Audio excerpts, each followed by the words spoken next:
Manning joined the army in the aftermath of the September 11th terrorist attacks. He did so with a patriotic fervour and a desire to serve his country. His highly intellect and talents were recognised. The trial transcripts, which are available on the internet, describe his talents. The following is from YouTube content provider Application itself, who provides an eloquent description. Reading from the court-martial transcripts, this is from session 1, the prosecution's opening statements, just to give an idea of their characterisation of Manning, or rather her actions. Okay, so page 26 of the first document. This is a case about a soldier who systematically harvested hundreds of thousands of documents from classified databases and then literally dumped that information onto the internet. Damn it, cat. And into the hands of the enemy.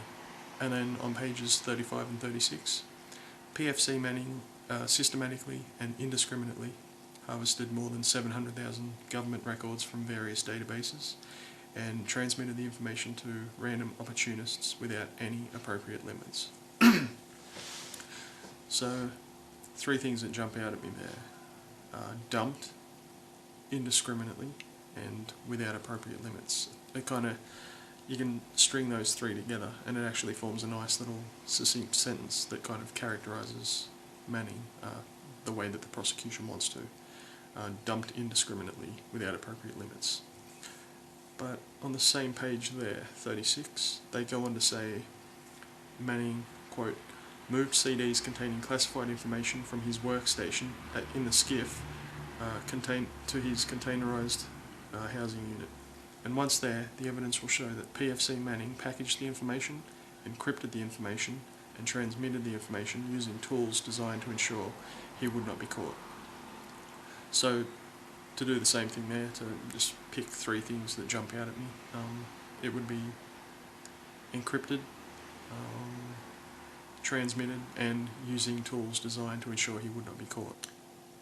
On page 43 and 45 of the morning session of day 2 of the court-martial, Lamo actually testifies as a witness and explains how he's had 15 years of sort of threat analysis work experience. So basically you would penetrate someone's system, get an intermediary, a friend, to go and approach them and say, hey, my friend hacked your system, you should pay him to try and tighten up security. So the guy, he knows his shit basically. But in the Manning-Lamo logs, you can see Lamo actually asks Manning about encryption, about specific codes and encryption types, which one's easy to crack, which one's a bit more formidable, how long something can withstand brute force attacks, all this sort of stuff. And keep in mind also, it wasn't the uploading to WikiLeaks that got Manning caught, it was reaching out to someone like Lamo.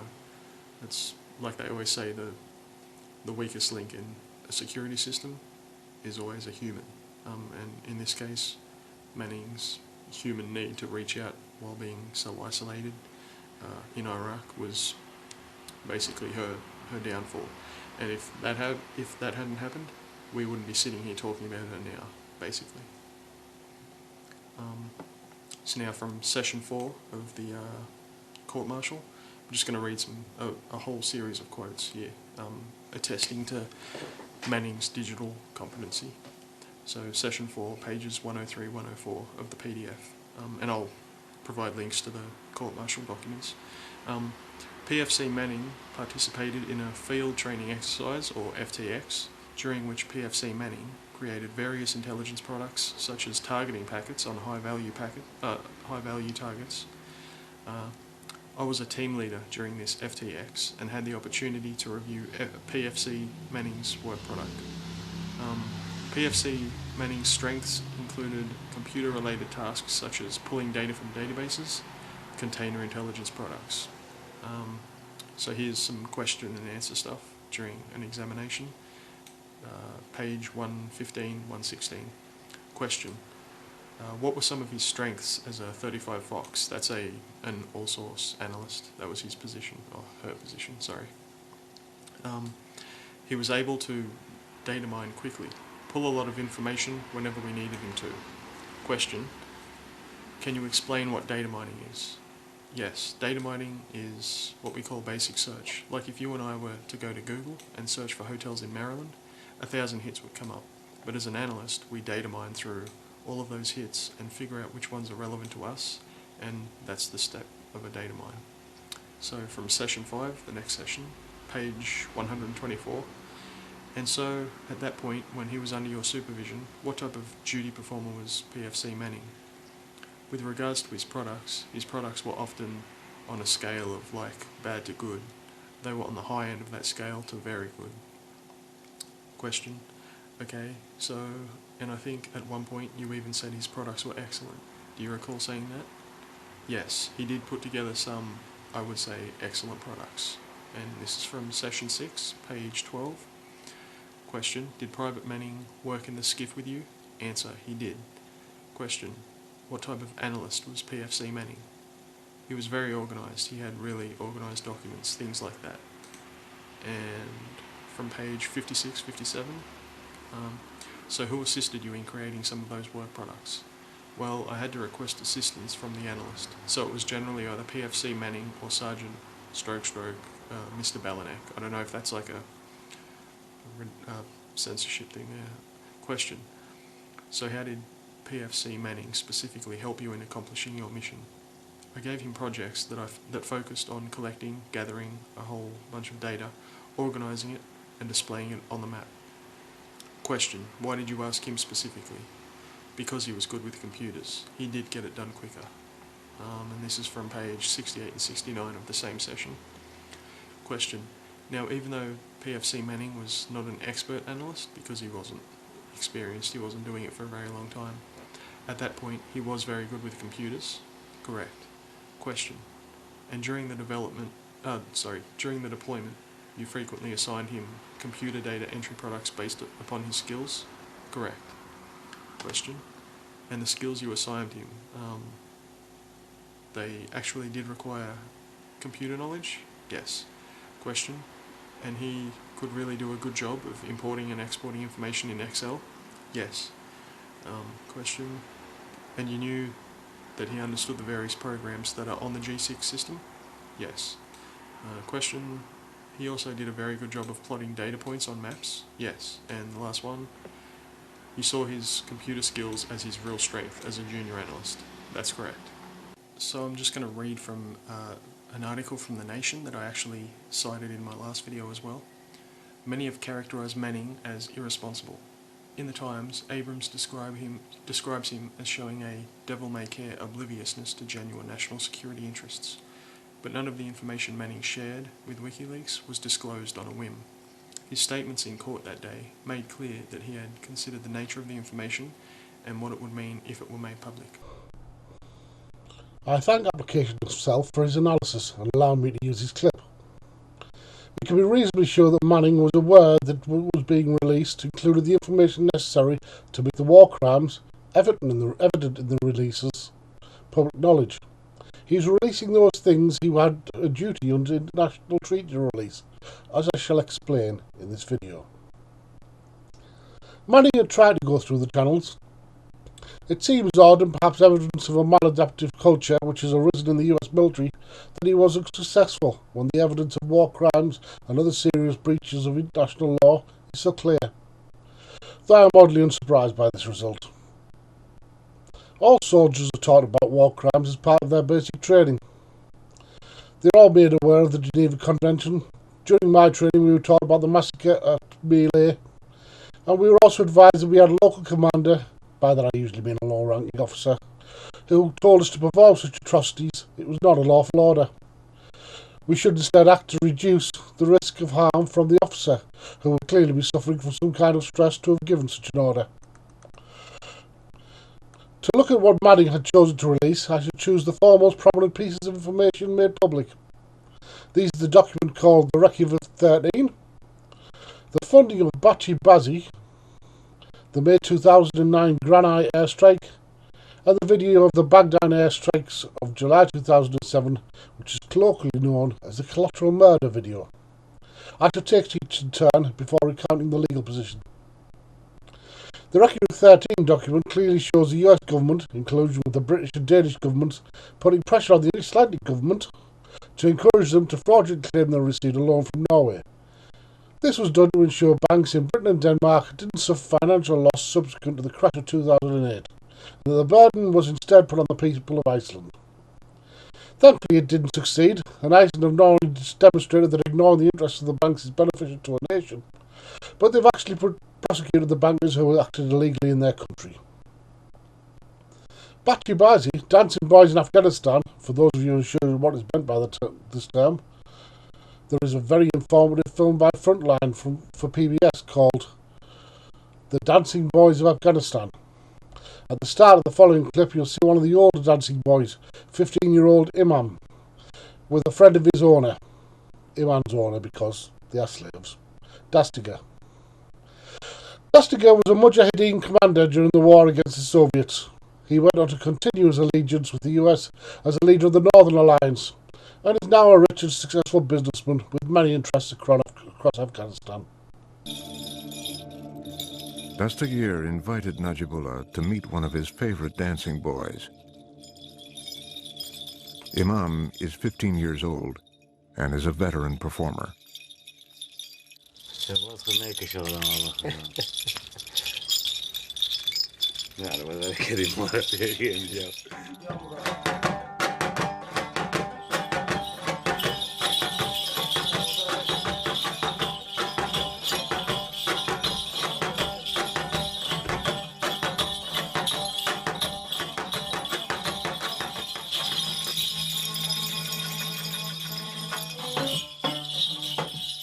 ملایم بود با جانش کاغذ با دست لبانش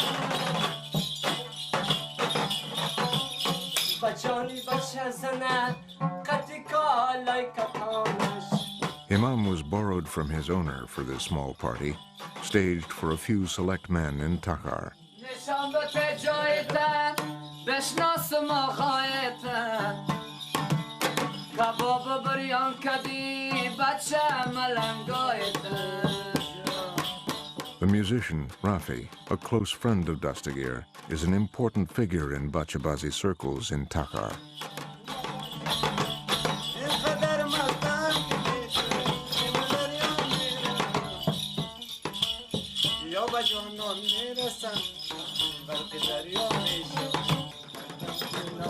Ghulam, another friend of Dastagir, owns a restaurant in Takhar.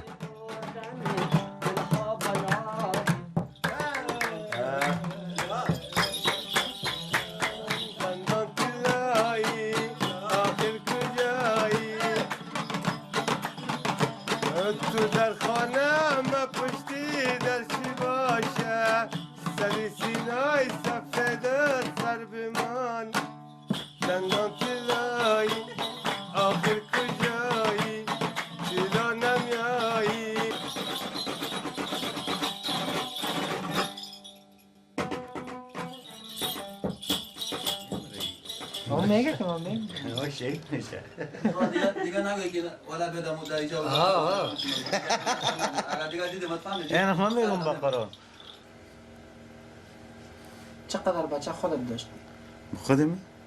خودم حیات تیر دیگه کیت 2000 تیر شده 3000 تیر شده هر چی که بگی آمده و رفت. In the next clip, you will see Dastiga on his way to buy a new slave dancing boy. You may judge for yourself how old you think the boy looks. یعنی شما اکثرا بچه‌ای رو میرین که وضع زندگیشون خوب نیست، غریب است. غریب است دیگه اینا تو نیست.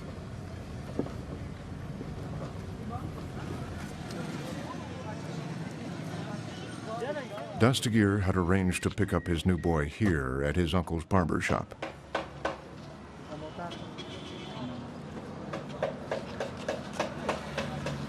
We have disguised the identity of the boy, who we'll call Shafiq, for reasons that will become clear as his story unfolds.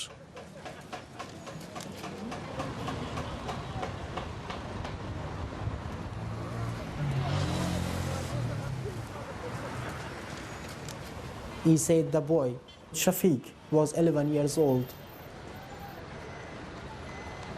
but to me it looked no more than 9.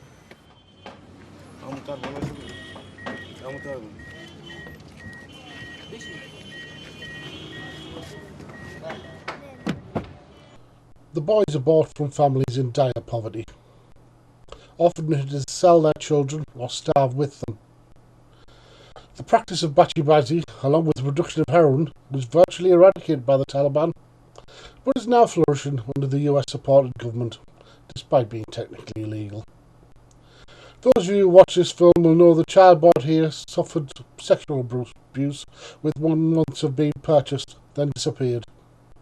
It's often the case that dancing boys who are uncooperative with the sexual desires of their owners and their owners' friends are simply killed. DynCorp had a track record of demonstrating a culture of paedophilia amongst their employees, which was demonstrated during the war in Bosnia. On that occasion, 2 low-ranking employees were fired, obviously along with the whistleblower. He was fired because he whistleblowed. The company, who have 2 retired US generals on their board of directors, continued to get government contracts. Manning revealed that DynCorp, aided and abetted by the CIA, had been purchasing bachi-bazi boys for the entertainment use as property of their Northern Alliance allies. Obviously, DynCorp continued to this day to get government contracts. Before we move on to the massacre at Granai and the airstrike in Baghdad, we should mention the rules of the Geneva Convention known to all soldiers. The Geneva Convention of 1949 replaced and followed on from the Hague Convention, respecting the laws and customs of war on land, from 1907. You will note the 1907 Convention is an agreement to cement in treaty that which was already recognised as the appropriate custom when involved in warfare. The Hague Regulations and Geneva Convention require a country to give formal standing orders to their military with regard to conduct in war. The US get their rules of engagement from a NATO document, MC 362-1. You may, but shouldn't, find this document online. All official documents relative to it are classified or higher. Under the rules of engagement, you may, in wartime, attack positively identified enemy combatants. In other actions, like peacekeeping, you may only engage when either you or attached or allied forces are under attack or immediate threat of attack. On May the 1st, 2003, G.W. Bush announced the end of the combat part of the Iraqi mission, and the war ended. At the time of the engagement, the US was carrying out its peacekeeping action and winning the hearts and minds of the people. The dates being July 12th, 2007 for the Baghdad airstrike and May 4th, 2009 for the Granada airstrike, both were peacekeeping actions. Though for sake of the obvious attempt at creating a legal fiction by Barack Obama when he announced the end of hostilities in 2010, we shall cover the events from the perspective of both peacekeeping and their being at war. The Granada airstrike, sometimes called the Granada massacre, refers to the killing of approximately 86 to 147 Afghan civilians. This number would be broad because, for those of you who've never seen it happen, when an explosion occurs, the same explosion that can destroy buildings can tear people into the small sized pieces that you could never recognise. The Afghan government has said that 22 adults and 93 children were killed. The US military have recognised there were mistakes. The killing was done by a B-1 bomber from range. That means the distance was sufficient that there could be no positive identification of the people on the ground. That would explain why so many women and children were amongst the dead. The use of such an indiscriminate weapon against unidentified targets is hardly the killing of identified enemy persons, which would be required for the rules of engagement in wartime. The distance that the aircraft was from the site is sufficient that it was not a risk, nor was it an attack as required by the rules of engagement during peacekeeping operations, nor were any of its allies anywhere near it. The requirement for engagement when peacekeeping is that you or your allies are being attacked or under imminent threat. The aircrew are not defending themselves. It's clearly a war crime. The people on the ground may have been anyone. It's difficult to tell who they are to this day. The Bankstrike airstrike video is around 40 minutes in length. It's available online, so we won't play all of it. Before we look at it, it's important to look at the experience prior to the Afghanistan of US helicopter crews in combat. The best way to do that is to start with the Vietnam War. The Vietnamese were excellent guerrilla fighters. They had a number of techniques you don't see mentioned in feature films. Much has been made of use of the Ho Chi Minh Trail through Cambodia to circumvent the front line. They did much more than that. As well as excellent camouflage skills and in-depth knowledge of the ground, they dug tunnels and had an in-depth knowledge of the underground. The tunnel network was a maze with dead ends common. It also had U-bound safe sections, which the Viet Cong filled with their own bodily waste. These acted to stop tunnels being filled with gas, a method common for killing the inhabitants of rabbit warrens. They also meant that, like airlock sections, should the US soldiers be foolish enough to enter the tunnels, they could be gassed by the Viet Cong in a chosen section. The Viet Cong could apparently hear where the opposing soldiers were by a system of parallel tunnels. It was all well and good creating traditional field defences and ensuring you protected your perimeter. It didn't work when the Viet Cong could suddenly come about the ground and appear in your tent. The US Army tried tarmac, but that could be cut through. Concrete was used, but it took longer and cost more resources to slow down the army. Charlie, as the Viet Cong were known, could live like wildlife amongst the brushes and the swamps. And it was said that they could actually smell the US troops because the US troops got washed and even used perfumed products. To add to that phenomenon, the phenomenon of tail-end Charlie arose. The Viet Cong had killed enough GIs to have uniforms, and they simply attached themselves to the back end of patrols. The patrol leader would be first at the camp and give the password to get into camp. The patrol would follow, and with tail-end Charlie in tow. Once inside the camp, the Viet Cong soldier did as much damage as he could. He planted explosives where he could, or he could just machine gun people. They didn't fear death. You could never be sure why the Vietnamese are portrayed by simple goons in films like Rambo, while simultaneously the US hero John Rambo is portrayed as a one-man guerrilla army. Perhaps it is part of an effort of the US away from the strength of a neighbour-helping society, which was the strength they truly had as a society working together, to one based upon individualism with inherent self-sufficiency and inherent selfishness. The US found cross-country travel across swampland and bogs just about impossible, certainly for their heavily equipped troops. The Huey helicopters began to be the main mode of transport, an efficient and economical mode of transport. They were also entirely defenceless, a nice easy target for the riflemen of the Viet Cong. Apart from very early footage, you're likely to see a Huey in Vietnam with its sides closed. They provided no protection anyway, and leaving them open did at least give the passengers inside a chance to shoot back at the Vietnamese.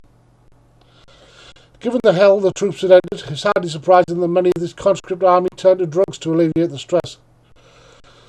The stress that they may suddenly be killed from out of nowhere without ever failing in their normal soldierly duty. They also began some rather soldierly contact of sleeping with whores and drinking. But they had a general animosity towards the Vietnamese people, because any of them could be the enemy, and they appeared from nowhere. Their animosity grew until eventually the natives and the US soldiers didn't seem to see each other as human anymore, didn't recognise each other's humanity. Later in the war, more attuned to the conditions, helicopters were introduced, like the Loach, which was small and a smaller target, and the armoured Bell Cobra appeared, which at least provided some defence. The practice of gunners aboard Huey simply gunning down anyone they saw also arose. Perhaps this is on the basis of anyone or anything could be a threat, and it was better to get them before they got you. It is possible they started a culture within the Army and Marine Air Corps which has been maintained to this day. Added to that, the increase in the effectiveness of individual troops, the system of reward and prestige for high numbers of confirmed kills was introduced. This mainly led to more civilian deaths. During the Operation Desert Storm, one Black Hawk helicopter was brought down after coming under fire from tracer rounds from an assault rifle or similar. Tracer rounds could produce bullets which burned through the air. They had flammable material on the outside. So the person firing the rifle could follow the path of the round he just fired, follow the path of the bullet and see where his bullet was going. This means, of course, that everybody else could also follow the path of the bullet. Given the amount of gunfire experienced by the new armoured helicopters in Desert Storm, and the fact none of them brought down, it may have been better if the pilot not attempted to avoid the small arms fire. Though it's probably a difficult thing to do when enemy bullets are clearly seen travelling through the air towards you. The helicopter was in fact brought down because it tried to avoid the bullets being fired, and its rotor hit the ground. There was another backup helicopter brought down, but was brought down by a rocket-propelled grenade during the Battle of Mogadishu in Somalia in 1993. Again, neither this nor the helicopters were brought down by small arms fire. With this in mind, the Apache helicopters used in Afghanistan and Iraq may have considered themselves to be relatively impervious to people using AK-47s. I'm not sure if they have a weakness, which is a small bullet could exploit, like a thermal exhaust port on a Death Star on Star Wars. It's unlikely in anything but science fiction.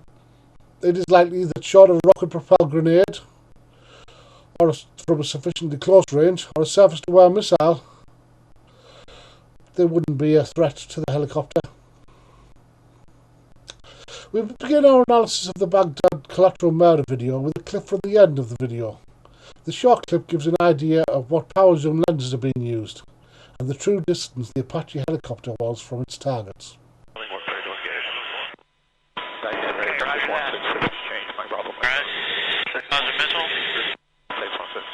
As said previously, helicopter crews had a torrid time, as did everyone in Vietnam.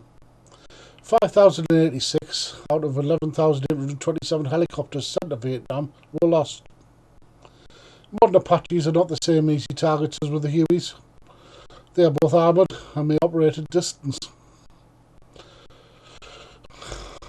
This distance is not only well beyond the effective killing range of an AK-47, as shown in the film, when firing against an unarmed target. It is well beyond the range at which you expect to hit the target with a rocket-propelled grenade. Like most assault rifles, rocket-propelled grenades have an effective range of about 300 yards. As a section weapon, if everybody's firing at once, I suppose they'll have an effective range of about 600 yards, and that's it. The distance a helicopter maintains is also, of course, a difficult distance to possibly identify anything. I'm not saying this is a bad idea, I'm just saying that the helicopter wasn't at risk, and it couldn't identify the people on the ground. In recent months, it's become evident that some people are watching this video and failing to see anything wrong with the conduct of the helicopter crew. I therefore run carefully through the significant events, hoping whilst doing so to point out where the war crimes took place. I don't know if that's Bushman Development, call that White 6. That's a weapon. Yeah. Hotel 26, Crazy Horse 18. We'll call for exchange, Mike Charlie, Mike Bravo. Speed 37. I'm Red White 6, Bushman 6 Romeo. Roger. Fucking break. Hotel 26 is Crazy Horse 18. Have individuals with weapons. At this point in the video, only one person has been in the crosshairs of that helicopter. That's the cameraman carrying his camera bag. Within the whole of the shot, there'd be no one else with anything that looked at all like a weapon when they report that they have individuals with weapons.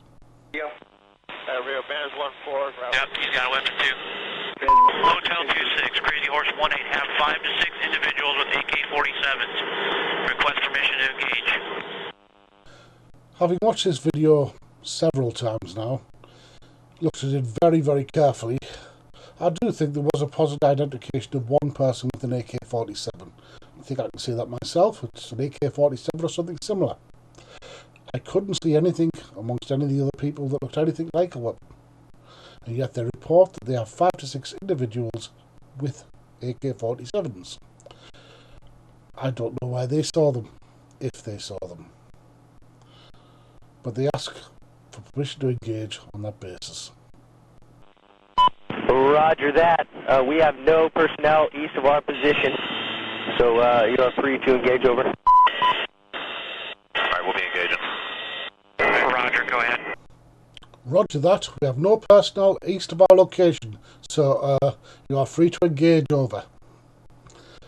This is merely recognition that there are no friendly forces at risk in the area, not the individuals or any combatants. If the argument is, erroneously, that the war was continuing and it was the allowance of engagement of enemy combatants in a way which minimised the risks of civilians, the fact that the original setting of the sights on the camera with the comment that it was a weapon, and the initial fire button was upon a group of containing the camera seems to indicate this wasn't the case. Extra to this, for it to be an enemy combatant and engagement in such circumstances, you need to positively identify them as such, not just as people carrying weapons, well, there was only the one weapon, in a country filled with weapons. What would the French resistance have been in the Second World War if every time we had a helicopter or, well, something fly over the top and saw people with weapons, we decided simply to shoot them? As said, the only factor in identification that was there was nobody east of the command point, and therefore the proposed targets were not friendly troops. The order to engage under such circumstances is a war crime committed by the local commander. The being into such similarly. War can often be chaotic. A soldier may turn a corner in a built-up area, panic, shoot a child, shoot a civilian. In fact, the normal reaction to that first shot should be that all the other soldiers feel that they are under attack in some way and start a firefight, and from one little accident you could have a disaster. This isn't what's happening here. The crew are nowhere near that group. They could have taken longer looking, but they wanted blood, and they're ignoring the rules of engagement, or trying to engineer a way around them by claiming things are there that aren't. They want to ignore the rules, and they're going to kill people they haven't identified as the enemy.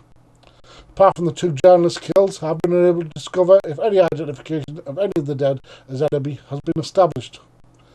Of course, bullets have a similar effect to explosives, not quite as bad. Sometimes when you're shot up by machine guns, it's not that easy to recognise you afterwards.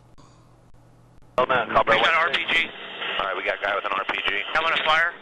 Okay, hold on, let's come around. Buildings right now. He's identified a camera with a zoom lens as an RPG, a rocket-propelled grenade. RPGs are normally fired from long, thin tubes, all the different types. They're a minimum of 40 inches in length, which is, for those in metric, over a metre long. They're very easy to recognise, as is a camera with at most a 6-inch zoom lens on, which is what this man had. Yet he identifies him as an RPG and claims that's his reason for wanting to open fire there and then. Yeah, we got a guy shooting. Now he's behind the building. God damn it. They claim they've got a guy shooting. Now, I didn't hear any shots. It might be difficult to hear them at such a great distance, but I didn't see anything that looked like somebody shooting, unless it was shooting with a camera. There's no evidence the Apaches come under attack. There's no evidence that there's anyone nearby that the Apache could be protecting from coming over attack. The only thing this is really evidence of is that they're aware that they're in a peacekeeping role and they have to claim they're under attack before they're allowed to start shooting themselves.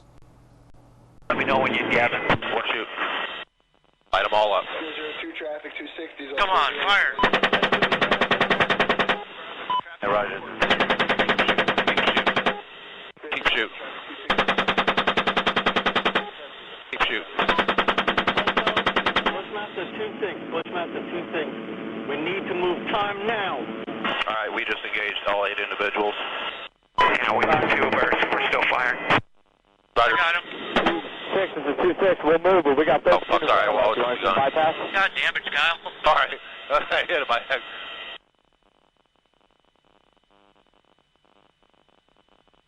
You're clear. Alright, I'm just trying to find targets again. Bushmaster 6, this is Bushmaster 26.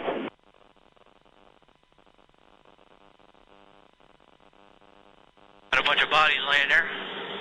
Alright, we got about, Of course, ensuring people are grouped together before you machine gun them is not a way of reducing the possibility of civilian casualties. It's a way of increasing the number of confirmed kills. You'll also notice that there's a gap in time between the sound of the fire on tape and the rounds hitting the target. The muzzle velocity of a weapon on an Apache helicopter is about 2,640 foot per second. So some of you might be able to work out from that just how far away they were from those targets that they killed. 8 individuals. Yeah, we got one guy crawling around down there, but we definitely got some. Or shooting some more. At this point, we must look at the Geneva Convention of 1949, page 35, Article 3.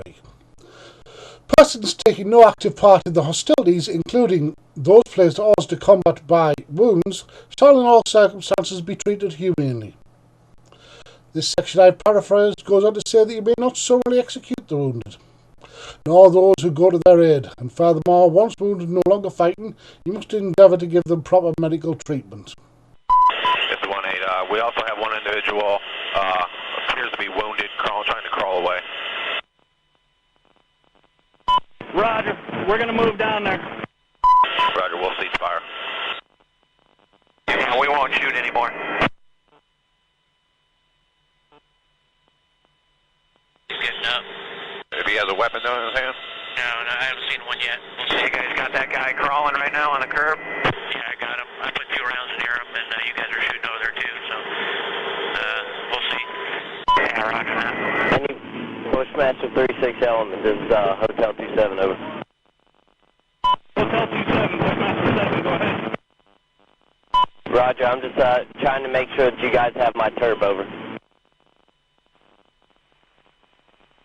Roger, we got the turb. Come on, buddy. All I gotta do is pick up a weapon.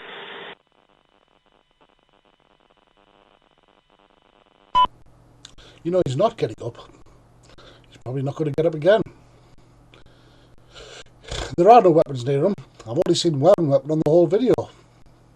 If there was a weapon near him and he was to touch it, it would probably be used as a crutch more than anything else. But they're very keen on having him as a confirmed kill and not just a wounded person on the battlefield. Yeah, picking up bodies and weapons. Let me engage you. Hey, we need to stop that so we can get down there. We shoot. You see my location? Roger. Break. Crazy Horse 1-8. Request permission to engage individual. I'm picking up the wounded. Yeah, we're trying to get permission to engage. Come on, let us shoot. Declare the Good Samaritans are picking up weapons. It's a blatant lie. There's no weapons anywhere near them. Then the machine gun all the people they can see. Then go for good measure, the machine gun the van, the SUV. Trying to make sure the wounded may be considered confirmed kills before beginning to tally their score. This isn't collateral murder. Collateral murder will mean that they had to do something and then there was murders that went alongside. By all laws and conventions, it's simple murder. 76 on the over. Roger, I've got 11 Iraqi KIAs, 1 small child wounded, over. Damn. Oh well. Roger, we need to evac this child. She's got a wound to the belly. I can't do anything here. She needs to get evac over.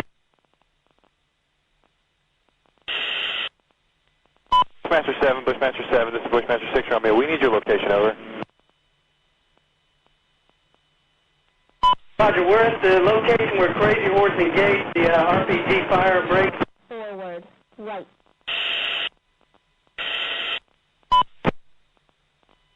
Grid 5458.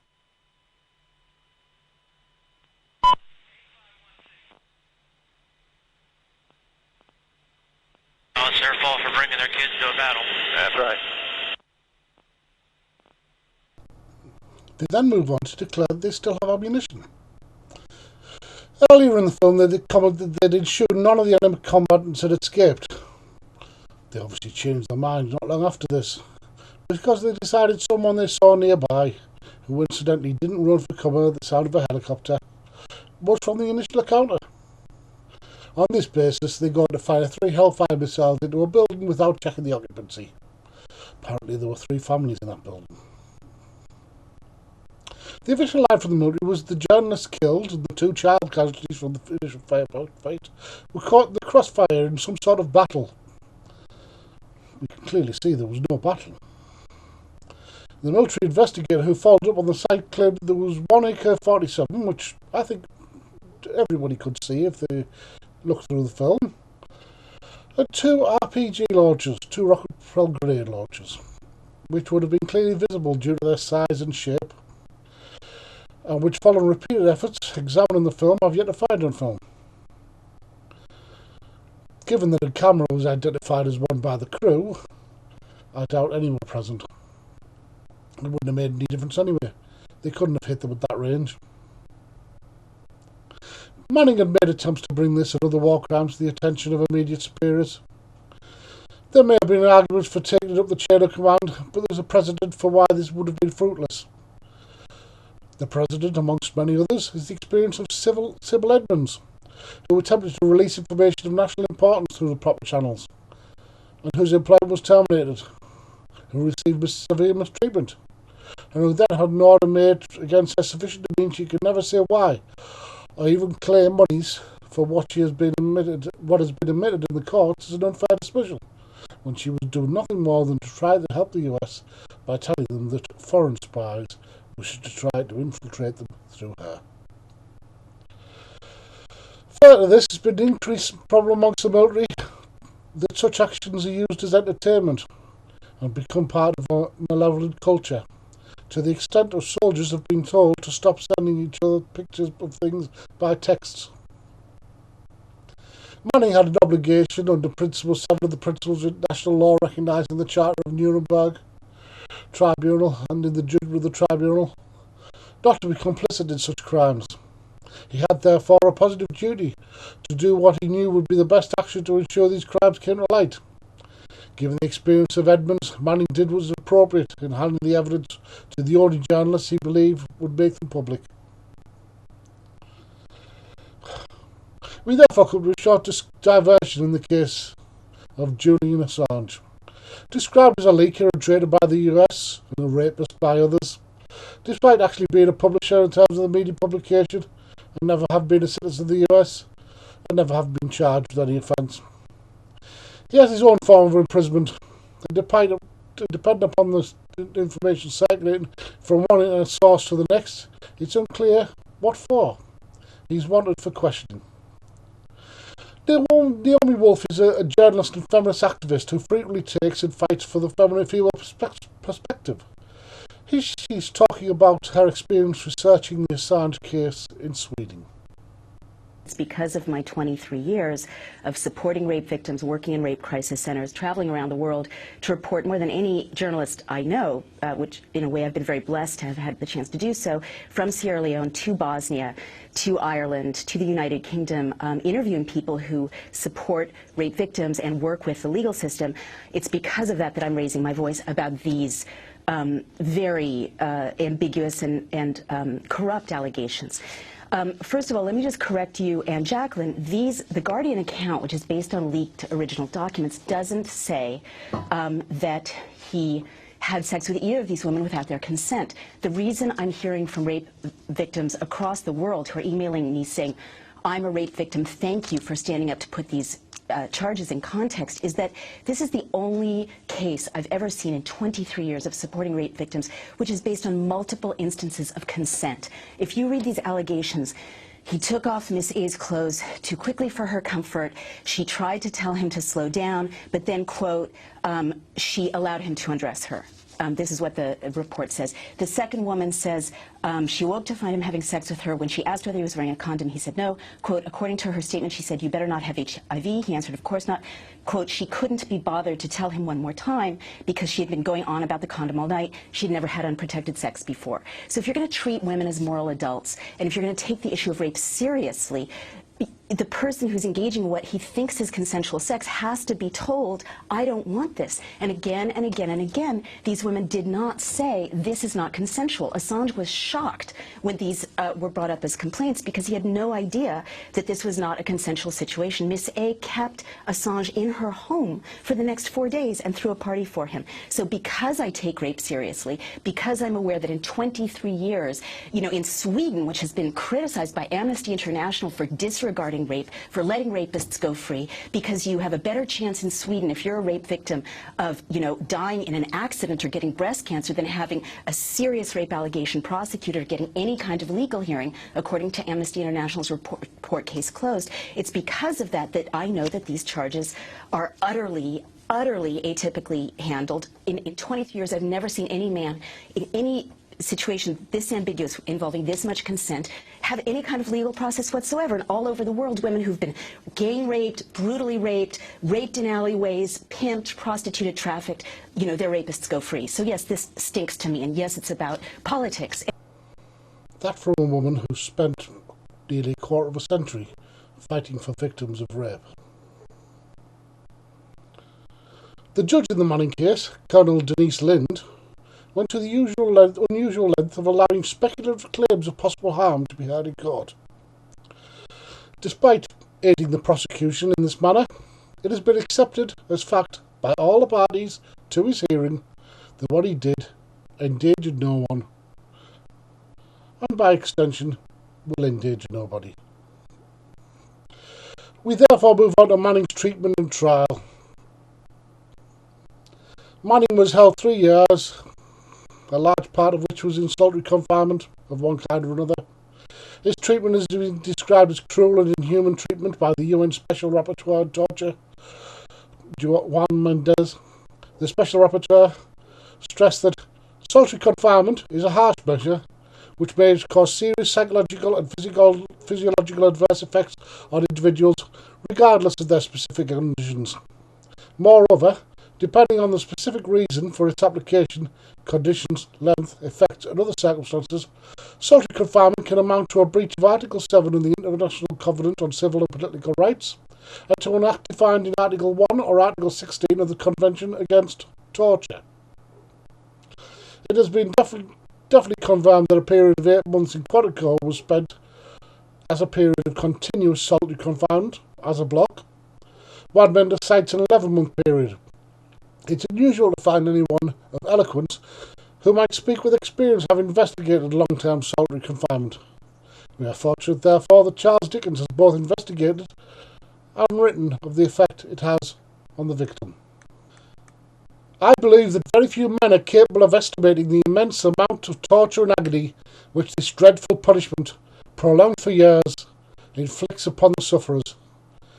And in guessing at it myself, and in reasoning from what I have seen written upon their faces, and what to my certain knowledge they feel within, I am only the more convinced that there is a depth of terrible endurance in which none but the sufferers themselves can fathom, and which no man has the right to inflict upon his fellow creature. I hold this slow and daily tampering with the mysteries of the brain to be immeasurably worse than any torture of the body, and because its ghastly signs and tokens are not so palpable to the eye and sense of touch as scars upon the flesh, because his wounds are not upon the surface, and he extorts few cries that human ears can hear. Therefore the more I denounce it as a secret punishment which slumbering humanity is not roused up to stay. Charles Dickens. On 7th of January 2013, Colonel Denise Lind, Chief Judge, granted Manning a reduction of sentence of 112 days. Primarily on the grounds that even after it had been officially assessed as inappropriate punishment by Capital Hochta, the solitary confinement continued for a substantial period. She said, there was no intent to punish the accused by anyone on the MCBQ staff or in the MC Quantico chain of command. Their intent was to ensure the accused was safe, did not hurt or kill himself, and was present for trial. MCBQ staff was also concerned about the security of MCBQ, its staff and other prisoners there. Thus did she excuse the torture and let the trial go ahead, create a situation where his guilty pleas could still be accepted when torture should lead them to automatically be rejected, and sweep 500 years of legal progress away. It noticed that nearly all the cited cases used in support of her decision in the published document involving alleged torture of pre-trial suspects had occurred this millennium. Did she do this because somehow the legal system or rules of evidence for the military are different? They are most certainly not. They are modelled after the federal rules of evidence used in US district courts, and having read both, though not identical in wording, they are the same in form and function. It is hardly surprising. Those who have not served in the military may not be aware, but command influence can have a great effect upon those who may have ambition, perhaps a greater effect than duty to the nation they serve. The Commander-in-Chief, Barack Obama, had already stated openly the man who was guilty, and it seemed preordained. People have misconceptions of military law. It is true that at a basic level, especially as a recruit, you are often summarily punished as part of training. Asking for legal representation before running around the parade ground with the rifle above your head is unlikely to lead to any formal appeal taking place. Though when formal charges occur, it is just as important for the proper conduct of procedures. It is run with military proficiency, usually, and for the morale and continued compliant service of the soldiery, it is vital that any charge is properly investigated and fairly treated in such circumstances.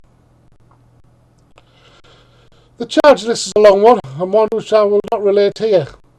I'm sure if the law was stretched, as it's always going to be in this case, then a sufficient actus reus, guilty act, and mens rea, guilty mind, may be established for the necessary fulfilment of some of the charges provided. The overarching obligation Manning had to whistleblow on the war crimes is a total blanket defence. It was wrong of Manning to plead guilty to any of the charges. I can't understand why his counsel allowed it. There were over 3 years of detention, some of which was clearly torture.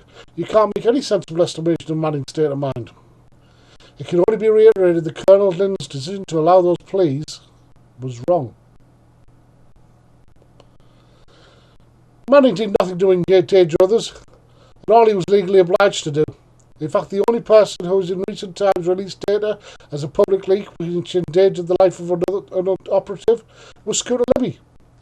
And it is clear evidence corruption of the system that he had his sentence commuted, he didn't serve any time, whilst Manning is sentenced to 35 years, especially since Manning had a complete defence under international law, established by international treaty, which has precedence over domestic law. The law in an individual case is generally that which is decided by the presiding judge, so technically it is the law. Though when such an outrageous miscarriage of justice occurs, it is hardly surprising that so many people see it as the outrageous miscarriage of justice and wish it to be remedied. Torture occurs for several purposes, sometimes just for fun, though Manning's was too prolonged and too well organised for it to be just the fun of the other soldiers. Sometimes for information, which is notoriously poor in terms of accuracy except in particular circumstances. Sometimes to get a confession, though this doesn't generally work since any judge worth any measure of duty at all to their role in the court will throw out the charges when a suspect has been tortured. Its most effective purpose is the subjugation of a population by using torture, you silent dissent.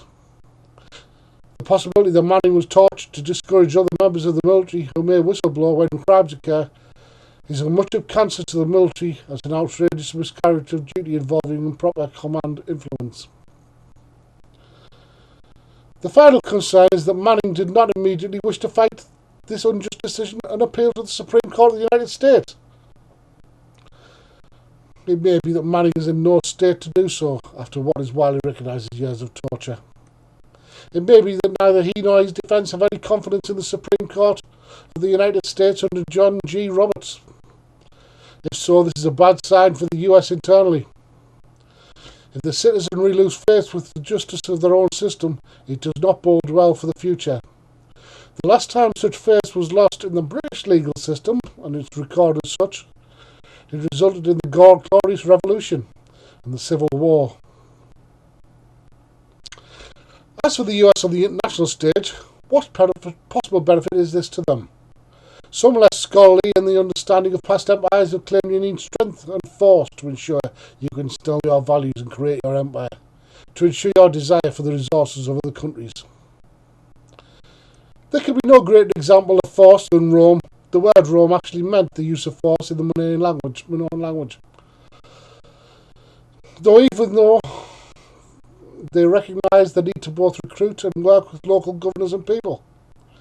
The Bible is not an entirely accurate account, written by God.